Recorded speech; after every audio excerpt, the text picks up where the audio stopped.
Hey everybody, welcome back. Now you clicked on this video because you want to know what's inside this for the new axis lock on the Benchmade 710 FE-24.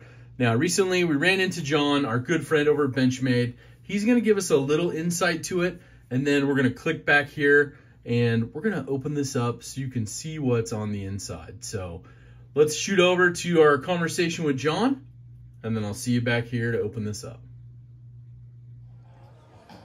Hey everybody, we're here at the Pacific Northwest Overland Expo at the Benchmade booth. How are you doing today? I'm good, man. Good. This is John, Benchmade. What do you got to show us? I have the new 710 FE-24. So for people in the know, the 710 was actually our first axis lock knife. This came out 25 years ago. So for the 25th anniversary, we decided, we're working on our new version of the axis lock.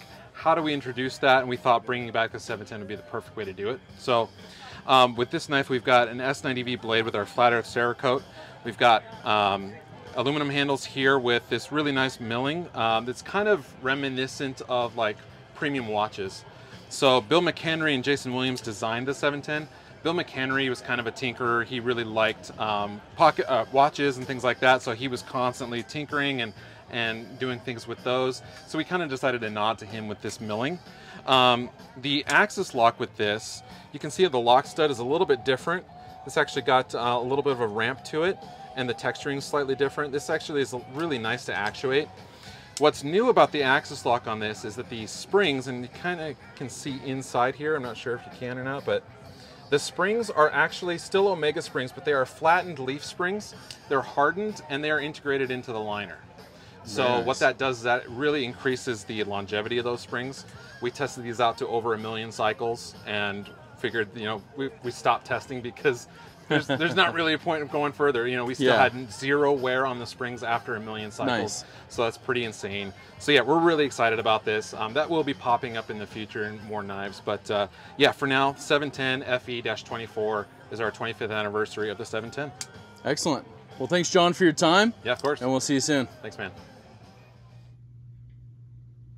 Okay, so we're back. Now, I'm excited to see what this looks like as well. So, of course, your pivot's going to be a T10 on this one. Just so gorgeous, the milling on this. We're going to open this one up. I didn't pre-loosen it, so there's a little bit going on with this one. They obviously put some Loctite in there. They don't want too many people to get involved, but we're going to open this up. You can see some of the powder on the mat here. So we'll put that off to the side. Now, let's go ahead and see if we can get this by just opening up this side of the scale and seeing what's really in here. And of course, we're going to need our T6 for that. And by the way, this is a tourist bit driver from Journey Tool Co. here in Oregon, but you can see all the powder in there. We got some cleaning products and those kind of things because we want to put this back together nicely. But hopefully we don't strip any of these screws out. This, by the way, technically will void your warranty with Benchmade, just saying. But check on the LifeSharp page because you never know. So it looks like we have the 3, and hopefully we'll get a peek at this. We can see it from the inside. If not, we'll take it completely apart. But we'll leave the clip on for this one. And should be able to get to this last screw. Yep. And that also, just doing it this way, obviously it's going to give you and leave those barrel spacers in place also on the back. And you got a full stainless steel liner. So let's go ahead and see if we can get this piece off, which we can. So now they talked about the Omega springs.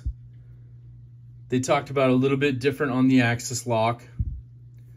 You can see the phosphor bronze washer still in there. And you can see now a little bit more to how much of an angle this has for pulling back on that axis bar. And it's still an Omega, but you can see the difference, right? How thick it is.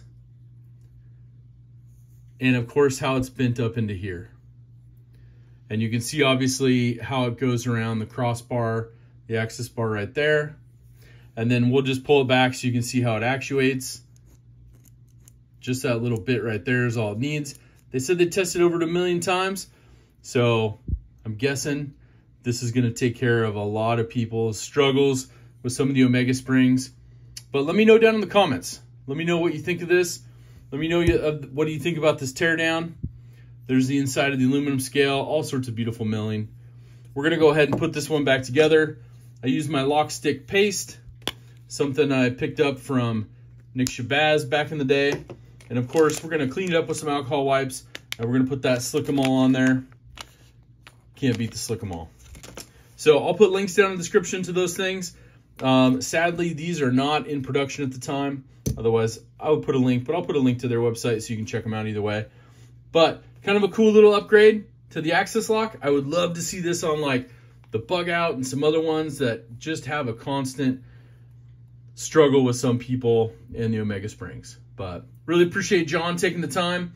Please leave me a comment. Let me know what you think about this upgraded Omega Spring and Access Lock. I want to call it the Access Lock 2.0, but they have not named it yet, so we'll go with that.